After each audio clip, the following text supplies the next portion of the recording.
In today's episode, we're going to be talking about getting on board and how to get others on board and productive. Welcome to this edition of Peak Performance Podcast with your host, Thor Conklin. Thor will be sharing the necessary tools, strategies, and psychology you'll need to become a peak performer in any area of your life or business. Thor Conklin here. We give you the tricks, the tips, the tools, the strategies, the psychology, and the technology peak performers use in order to get more done and execute better than 99.99% of the population. If you know what to do but you struggle with getting it done, or you simply want to raise your game to get more done, this podcast is for you. Sit back and enjoy. Today, we're going to be talking about getting on board. You ever hear that phrase? Just trying to get everybody on board. Well, the more I thought about this, I thought this was a simple analogy. Whether it's relationships, businesses, friendships, just citizens of the world, people that are involved in charities, or really anywhere where two or more people come together, you want to make sure that you have everybody on board. But let's face it, not everybody wants to get on board, right? Let's take a boat, for example, a rowboat. So we've got a rowboat, and this rowboat has a set of 10 oars. That's all they have is 10, 5 on each side. So there's only a total of 10 potential rowers, right? You can't put any more. Now, who do we want rowing the boat? Just anybody, or do we want our strongest, best players rowing? We want the strongest, best players. Well, if there's 20 people on this boat, you got 10 rowers and you got 10 passengers. What are the passengers doing? Well, they're just kind of taking up space. They're not really doing much. And have you ever noticed in organizations that there's people that are doing all the heavy lifting, doing all the rowing, and then you just have people that are just kind of hanging out, just enjoying the day. Let somebody else do all the work. Then you also have those people that I call anchors. So we've got rowers, we've got passengers, and we got anchors. And those are the ones that are at the bottom of the sea, at the end of a rope, just dragging their feet. As you're rowing, you don't even see them. But they're down there and they're just dragging. And every time you try to row forward, they're just pulling you back. Well, this is what needs to happen. You need to light the anchor rope on fire. And here's the key. The person at the bottom that's holding you back, I don't care if it's in a relationship, a business environment, even a friendship, they need to do something to get back in the boat. They need to hustle their way up that rope. And you can help bring them in as well, because there's only a limited time before that rope burns clean through. And then they're gone.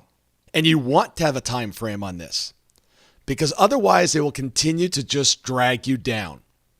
Now, I'm not saying cut the rope, but set it on fire. Let the person know who's the anchor that there's a limited time.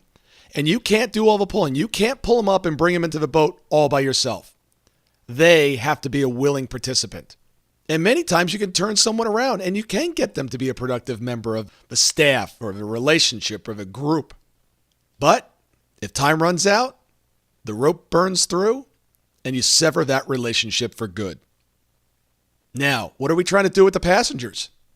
Make them strong rowers, right? Wouldn't it be great to have 10 rowers that can then take a break and another 10 can jump in and start rowing and getting the same results as the first 10? And the 10 that have been rowing for the last 12 hours can take a break and be a passenger for a little while? That is a ship that is running well. But it's not that simple, is it? Because some of the passengers don't ever want to row. They don't ever want to do what's necessary. And if they're put in the rower's seat, they'll do one of three things. One, they'll step up and they'll start rowing and they'll be a productive member of the team. Or they'll just sit there in the seat and it looks like they're rowing, but they're just kind of going through the motions.